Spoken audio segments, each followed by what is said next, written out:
얼마 전 한 은퇴 집사님과 은퇴 권사님 가정의 신방을 다녀왔습니다.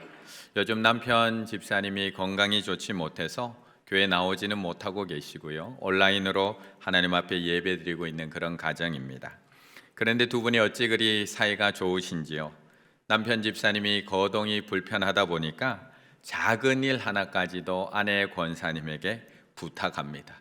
아니요, 정확히는 명령합니다. 이거 해라, 저거 해라, 이거 가져와라, 저거 가져와라. 부드럽게 부탁하는 것도 아니고 퉁명스럽게 이야기합니다. 조금만 늦어도 짜증냅니다. 그런데 권사님은 아무 말도 안 하고 그 부탁을 다 들어주고 계십니다. 마치 아기 한 명 돌보듯이 그 남편 집사님을 지극정성으로 잘 돌보고 계십니다. 그래서 제가 궁금해서 권사님에게 물었습니다. 두 분 도대체 어디서 만나셨냐고. 두 분 도대체 어디서 만나셨냐고. 그랬더니 그 권사님이 저에게 말씀합니다. 어디서 만나긴 결혼식장에서 만났지. 아랫동네 윗동네 살던 두 아버지가 친구였다고 합니다. 어느 날 일 마치고 두 분이 탁주 한 사발 드시면서 이야기를 나누었답니다. 우리 사돈할까? 당신 집에는 아들 있고 우리 집에는 딸 있는데 우리 사돈할까? 그리고는 탁주 한 사발 드시고 집에 들어온 아버지 딸에게 그 집 가면 굶고 살지는 않는다. 시집 가라. 그 집 가면 밥 굶고 살지는 않는다. 그 집으로 시집 가라. 그래서 얼굴도 모르고 이름도 모르고 그냥 아버지가 시집 가라고 해서 결혼했는데 벌써 두 분이 함께 산 지가 60년이 넘어서 이제 아름다운 노부부로 나이 들어가고 계십니다. 예전에는 다들 이렇게 결혼했다라고 신방해 보면 이야기하십니다. 아버지가 시집 가라고 해서 시집 가셨고 그 집 가보면 밥 안 굶는다고 해서 시집 가셨고 집에 형제들이 너무 많아서 입 하나 줄이려고 시집 결혼하셨고 따질 조건도 없고 조건을 따질 필요도 없었습니다. 그런데 요즘은 완전히 달라졌습니다. 요즘 젊은 사람들 얼마나 신중해졌는지 모릅니다. 이 나쁜 것은 아닙니다. 키부터 시작해서 나이, 직업, 연봉, 취미, 종교, 성격에 이르기까지 나와 맞는지 안 맞는지를 꼼꼼하게 다 따져봅니다. 결혼해서 앞으로 행복하게 살 수 있을지 그 조건들을 꼼꼼히 하나하나 다 확인해 봅니다. 그렇다면 요즘 결혼의 조건은 어떨까? 먼저 이상적 배우자의 모습 한번 살펴보면 이렇습니다. 2022년 이상으로 생각하는 배우자. 남자의 키 178.8, 여자의 키 163, 남자 연봉 6,237만 원, 여자 연봉 4,292만 원, 자산 3억 1,047만 원, 1억 9,483만 원, 연령차 약 2.1세, 4년대 제주졸, 일반 사무직, 남자는 성격, 가치관, 경제력을 보고 여자는 성격, 가치관, 외모를 봅니다. 이상입니다. 그러면 현실은 어떨까? 많이 차이 날까요? 그런데 막상 커플을 맺어서 결혼을 해봤더니 표준 모델은 또 이렇더랍니다. 많이 차이가 안 납니다. 남성 37세, 여성 33.9세에 결혼을 한다고 합니다. 남자 연봉 6,500, 여자 연봉 4,200, 4년제 대졸, 일반 사무직, 남자 키 175.3, 여자 키 162.9, 서울 경기 수도권에 살고 있습니다. 인사 나누시겠습니다. 결혼해줘서 고마워. 결혼해줘서 고마워. 이제 결혼 쉽지 않습니다. 예전에는 살면서 하나씩 갖추어 간다고 생각하며 결혼을 했는데 이제는 어느 정도 갖춘 사람을 만나서 결혼하고 싶습니다. 그러다 보니까 우리 청년들 결혼이 계속 미뤄질 수밖에 없습니다. 이것도 갖춰야 되고 저것도 갖춰야 되고 이상적 조건을 갖추기 위해서 오늘도 결혼을 연기한 채 조건을 갖춰가고 있는 겁니다. 그런데 참 재미있는 것은 이렇게 결혼의 조건을 갖추고 맞추고 채워서 결혼을 했다면 더 행복해야 할 텐데, 더 화목해야 할 텐데, 그런데 꼭 그렇지만은 않다는 겁니다. 아무런 조건 없이 결혼해서 그냥 참고 살 때보다 이렇게 조건을 따지면서까지 결혼했다면 훨씬 더 행복하다고 고백해야 되는데 도리어 훨씬 더 다툴 때가 더 많다는 겁니다. 그렇다면 도대체 결혼의 조건과 화목의 조건은 뭐가 다른 걸까요? 그렇다면 도대체 화목의 조건은 어디에 있는 걸까? 오늘 본문 16절, 17절의 말씀 같이 읽습니다. 가산이 적어도 여호와를 경외하는 것이 크게 부하고 번뇌하는 것보다 나으니라. 채소를 먹으며 서로 사랑하는 것이 살찐 소를 먹으며 서로 미워하는 것보다 나으니라. 아멘. 너무나 맞는 말씀입니다. 우리도 살아보면 이게 너무나 정확한 말씀인 걸 알게 됩니다. 불편한 자리에 앉아서 소고기 먹는 것보다 자장면 한 그릇이라도 편한 곳에서 나 혼자 먹는 것이 훨씬 맛있다, 훨씬 더 소화 잘 된다는 거 알고 있습니다. 불편한 사람하고 마주 앉아서 밥 먹는 거, 그거보다 힘든 일 없습니다. 안 그래도 같이 먹고 싶지 않은데 시간도 맞춰야 되죠. 그 사람한테 메뉴도 맞춰야 됩니다. 웃기지도 않는 농담에 같이 웃어가면서 맞장구도 쳐줘야 합니다. 근무 시간인지 식사 시간인지 계속 앉아서 밥 먹는 동안 업무 이야기만 계속합니다. 그리고 라떼는 말이야 현실에도 맞지도 않는 조언들을 계속 늘어놓습니다. 그렇게 1시간 동안 마주 앉아서 밥 먹고 나면 속은 더부룩하고 소화는 안 됩니다. 그래서 차라리 혼자 밥 먹는 게 훨씬 맛있습니다. 잠언의 저자인 솔로몬은 어땠을까요? 왕인데 누구 눈치 보고 불편한 자리가 있었을까요? 그런데 그에게도 1000명의 아내가 있었습니다. 천망천명. 왕궁에서 크게 부하게 살았던 솔로몬, 매일 살찐 소를 잡아서 1000명의 아내들과 함께 식사했던 솔로몬. 그렇다면 그는 행복했을까요? 완벽한 조건을 갖췄는데요. 그런데 그가 이렇게 고백하는 겁니다. 17절, 채소를 먹으며 서로 사랑하는 것이 살찐 소를 먹으며 서로 미워하는 것보다 나으니라.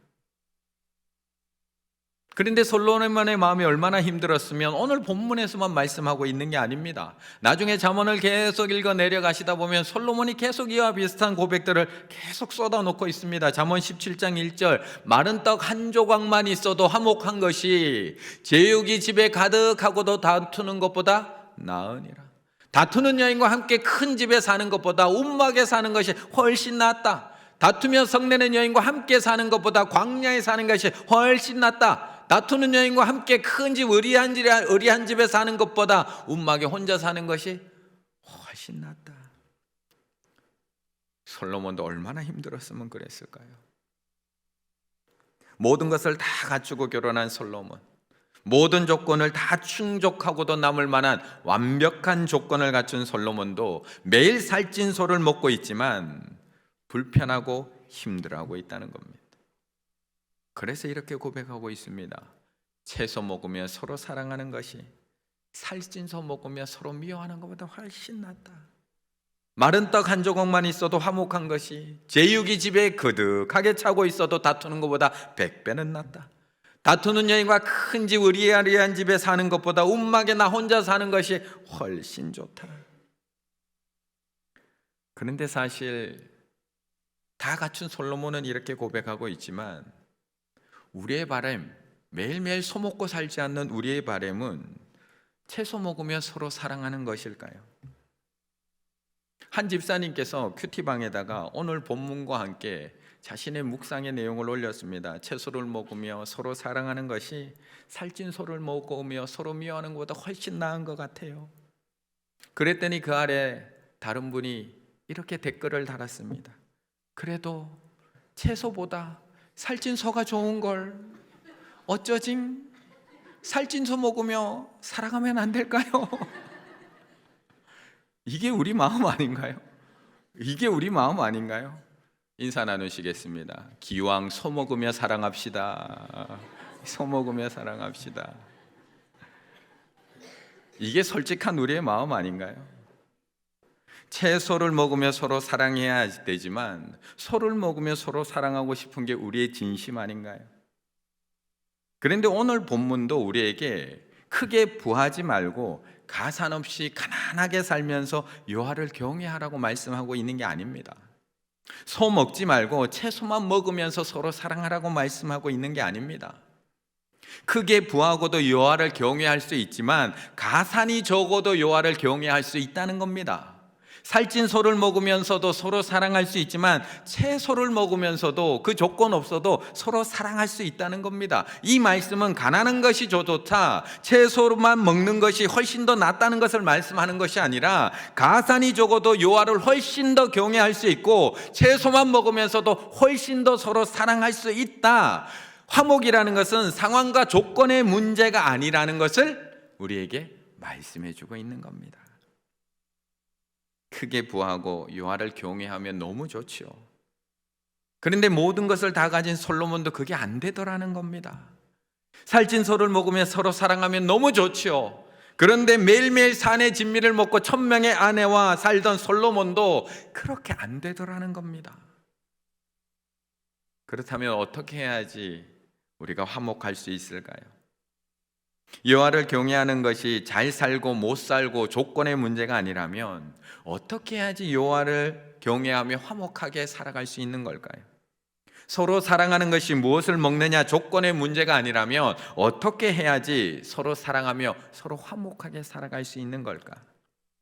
오늘 본문에서는 그 화목의 조건, 그 화목의 조건으로 사소한 행동 2가지를 우리에게 말씀해 주고 있습니다. 31절의 말씀을 우리가 같이 읽습니다. 31절입니다. 생명의 경계를 듣는 귀는 지혜로운 자 가운데에 있느니라. 아멘. 하나님께서 우리를 처음 창조하셨을 때 우리는 하나님의 말씀을 참 잘 듣는 피조물이었습니다. 하나님께서 말씀하신 대로 우리는 늘 듣고 순종하던 존재들이었습니다. 그런데 우리가 사단의 유혹에 넘어진 이후부터 우리는 하나님의 말씀을 안 듣습니다. 나 스스로가 왕이 되어서 하나님의 말씀, 하나님의 명령 듣기 싫습니다. 왜요? 내가 왕인데요. 내 마음대로 하고 싶은데요. 그러니까 하나님의 말씀을 듣고 싶지 않습니다. 그래서 성경을 읽어 내려가시면 우리에게 듣지 않는다고 책망하시는 말씀이 너무나 많습니다.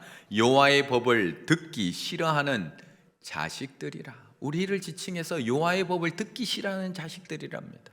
이는 내가 불러도 너희가 대답하지 아니하며 내가 말하여도 너희가 듣지 아니하고 안 듣습니다. 내가 누구에게 말하면 누구에게 경책하여 듣게 할꼬 보라 그 귀가 할례를 받지 못하였으므로 내가 말하여도 듣지 못하는도다. 그들은 순종하지 아니하며 귀를 기울이지 아니하며 그 목을 곧게 하여 교만해서 듣지 아니하며 교훈을 받지 아니하였느니라. 그들이 듣기를 싫어하여 등을 돌리며 아예 등을 돌립니다. 듣지 아니하려고 귀를 막아버립니다. 그래서 이렇게 듣지 않는 우리들에게 하나님은 끊임없이 말씀을 하는 겁니다. 쉐마 이스라엘, 이스라엘아 들으라, 이스라엘아 들으라. 어려서부터 그걸 가르치라는 겁니다. 듣는 자는 살아나리라. 귀 있는 자는 들을지어다. 들음은 그리스도의 말씀으로 말미암았느니라. 이 예언의 말씀을 읽는 자, 듣는 자, 그 가운데 기록된 것을 지키는 자는 복이 있나니. 계속 말씀하는 겁니다. 들으라고. 그래서 듣는 마음을 원했던 솔로몬이 지혜의 왕이 될 수 있었습니다. 그래서 하나님을 경외함으로 하나님의 말씀을 순종했던 솔로몬이 하나님과 화목할 수 있었던 겁니다. 하지만 그 솔로몬도 듣지 않는 순간부터 미련한 왕, 탐욕의 왕, 어리석은 왕, 분열의 왕이 될 수밖에 없었습니다. 그래서 그는 이 잠언 속에서 이렇게 기록하고 고백하고 있는 겁니다. 생명의 경계를 듣는 귀는 지혜로운 자 가운데 있느니라. 훈계받기를 싫어하는 자는 자기의 영혼을 경히 여김이라. 견책을 달게 받는 자, 잘 듣는 자, 책망을 잘 듣는 자는 지식을 얻느니라. 그런데 이 듣는 것은 하나님과의 관계뿐만 아니라 사람 사이에서도 마찬가지입니다. 하나님과 우리 사이에서만 듣는 것이 중요한 것이 아니라 아들과 아버지의 사이, 딸과 어머니의 사이, 부부 사이에서도, 교인과 교인 사이에서도 듣는 것은 너무 중요합니다. 그런데 우리 잘 듣지 않습니다. 듣는다고 말은 하지만 들어 말해 라고 이야기하지만 정말 안 듣습니다. 카레노레 하얼빈이라는 소설을 쓴 김훈 작가도 이 시대를 뭐라고 얘기하느냐, 말만 하고 듣지 않는 시대라고 이야기합니다. 말만 하고 듣지 않는 시대. 모두가 자기 이야기를 하고 싶어 합니다. 듣고 싶지 않습니다. 병원에 입원을 한번 해보시면 묻지도 않았는데 병실에 입원한 분들 사정 다 알게 됩니다. 옆에 분들 고향이 어딘지, 직업이 뭔지, 지금까지 얼마나 고생했는지, 재산이 얼마 있고 자녀들이 얼마나 속썩이는지 그냥 가만히 누워있으면 다 알게 됩니다. 왜요? 끊임없이 말해주거든요. 끊임없이. 그런데 우리는 자기 말만 하지 듣지 않습니다. 내 힘들만 이야기하고 다른 사람 마음 듣지 않습니다. 아내가 퇴근해서 집에 들어오면서 이야기합니다. 나 오늘 너무 힘들었어. 그러자 남편이 대답합니다. 당신만 힘들어? 나는 더 힘들어. 세상에 그 정도도 안 힘든 일이 어디 있어. 지금까지 집에서 편안하게만 살았으니까 그렇지. 결국 대화의 마지막은 아내의 후회로 끝납니다. 말을 하는 내가 미쳤지. 말을 하는 내가 미쳤지. 우리는 듣는다고 하지만 듣지 않습니다. 자기가 세상에서 제일 똑똑합니다. 아버지의 조언, 어머니의 잔소리 다 쓸데없는 걱정이고 귀만 아픈 잔소리입니다. 그래서 요즘 아이들도 대답 잘 안 합니다. 무시합니다. 아빠는 몰라도 돼요. 엄마는 알지도 못하면서. 거기다가 남편은 아내를, 아내는 남편을 아이들 보는 앞에서 무시합니다. 당신이 그렇지 뭐. 하는 게 뭐 있다고. 남다답지 못하게. 넌 모르면 그냥 가만히 있어. 됐어. 그러니 의논하고 싶지가 않습니다. 의논. 20절, 22절. 지혜로운 아들은 아비를 즐겁게 하도 뭘로 즐겁게 할까요? 미련한 자는 어미를 업신여기느니라. 뭘로 업신여길까요? 듣지 않습니다. 무시합니다. 의논이 없으면, 듣지 않으니까 의논할 게 없습니다. 의논이 없으면 경영이 무너지고 지략이 많으면 경영이 성립하느니라. 대화의 시작, 경청입니다. 말하기보다 듣는 것 먼저입니다. 잘 들어야지만 좋은 대화 하실 수 있습니다. 경청이란 말 그대로 상대방이 어떤 이야기를 할 때 잘 들어주는 것. 어떤 일을 하다가도 상대방이 이야기를 시작하면 하던 일 멈추고 귀를 기울이는 것. 진정한 대화의 출발, 사랑하는 사람의 말에 귀를 기울이는 것에서부터 화목은 출발합니다. 여호와를 경외하는 것, 그 출발은 듣는 겁니다. 서로 사랑하는 것, 그 출발도 듣는 겁니다. 결국 하나님과 화목하고 우리가 서로 화목을 이루기 위한 첫 번째 행동, 바로 상대방의 말을 잘 듣는 것, 경청에서부터 출발해야 됩니다. 그런데 오늘 본문에서는 듣는 것에서 끝나지 않고요, 이어서 한 가지 더 중요한 행동으로 이어지라고 말씀하고 있는 겁니다. 23절의 말씀 같이 읽습니다. 23절입니다. 사람은 그 입의 대답으로 말미암아 기쁨을 얻나니 때에 맞는 말이 얼마나 아름다운고. 아멘. 경청 너무 중요합니다.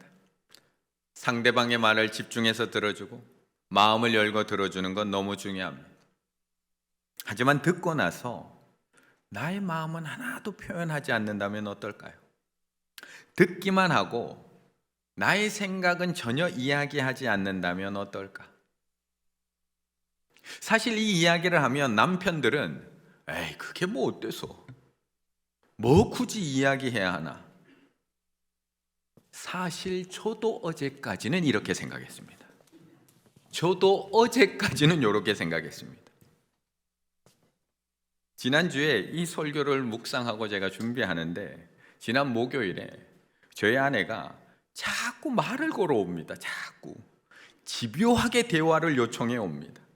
그런데 이번 주 말씀이 가까울수록 잘 듣고 말하라고 하는 것이니까 안 들을 수가 없었습니다. 이번 주 말씀이 이러니까. 그러니까 듣기는 들어야 되겠고 할 일은 많고 건성건성으로 듣기 시작을 합니다. 얘기하는 동안 머리로는 언제 끝나나 저 말이 언제 끝나나, 나는 빨리 준비해야 되는데 이거 말고도 할 게 많은데.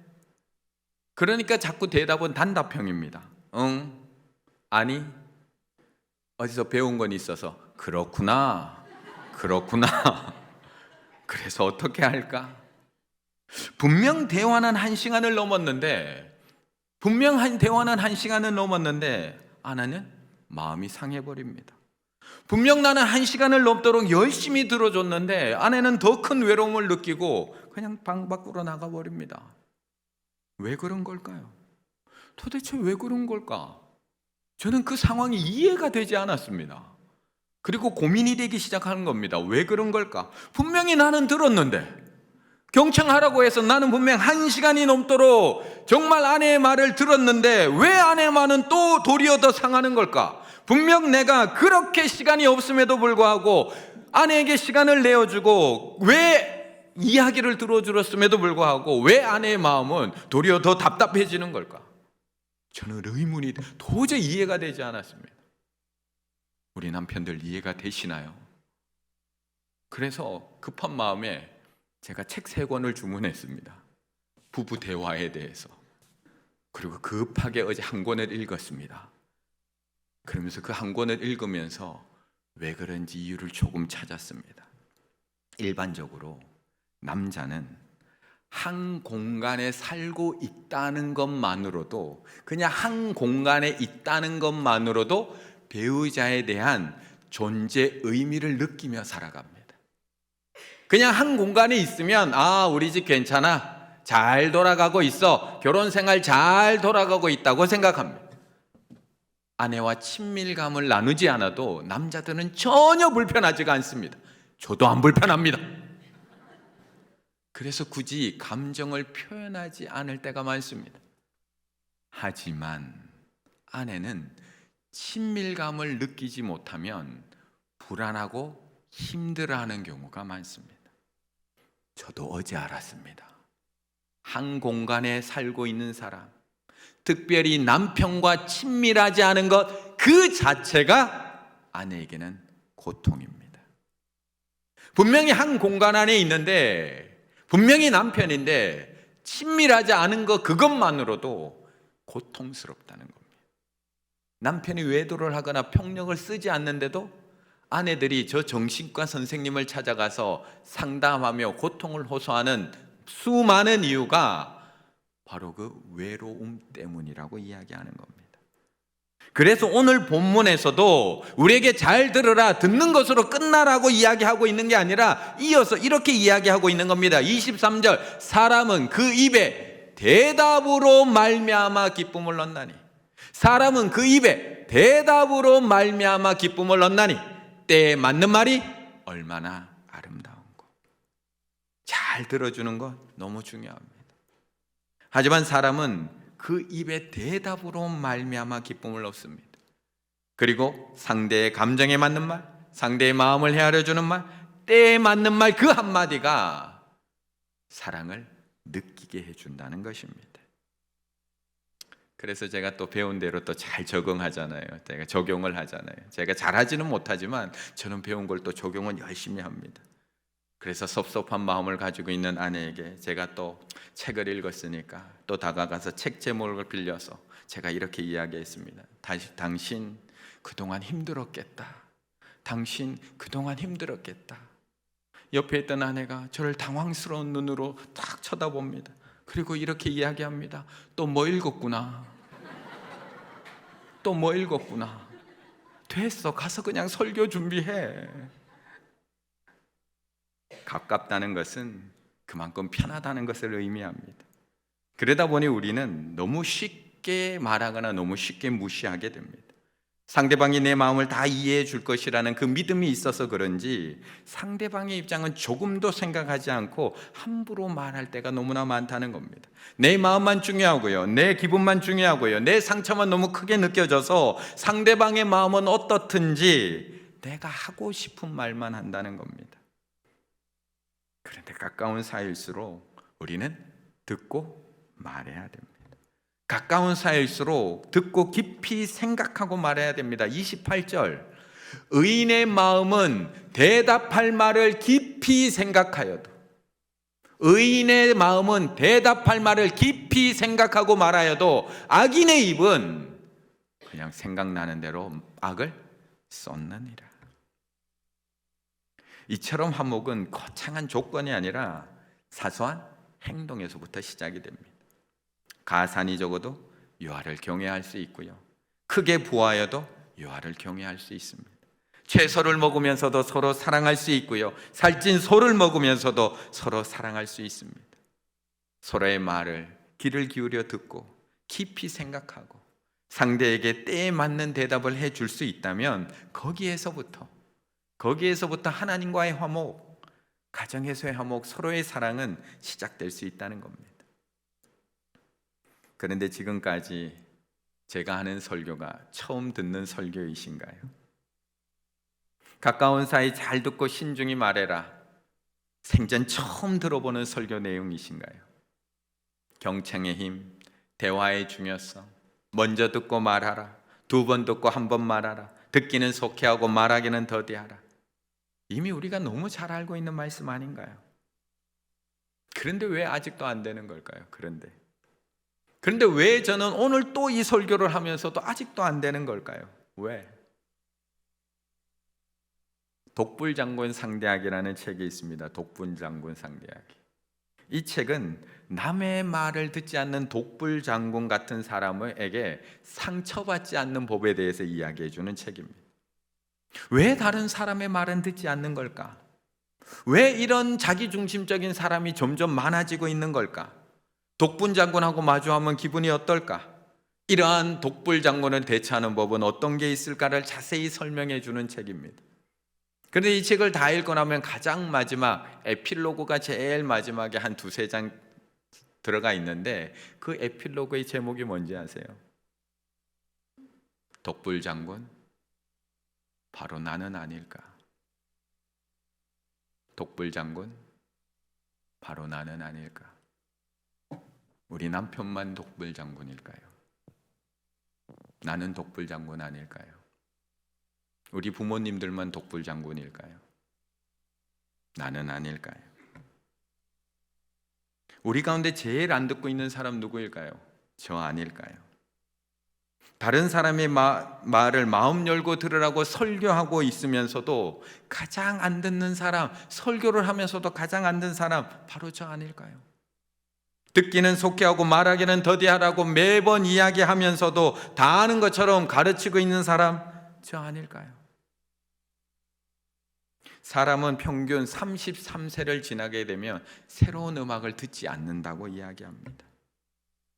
사람은 내가 조금 안다고 생각하는 그 순간부터 다른 사람의 말 듣지 않는다고 이야기합니다.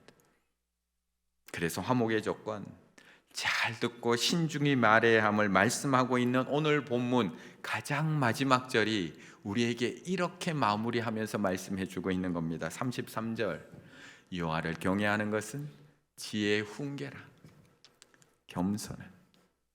겸손은 내가 그 안 듣는 사람이라는 것을 인정하는 겸손, 내가 함부로 말하는 독불장군이라는 걸 인정하는 겸손은 종기의 길잡이니라.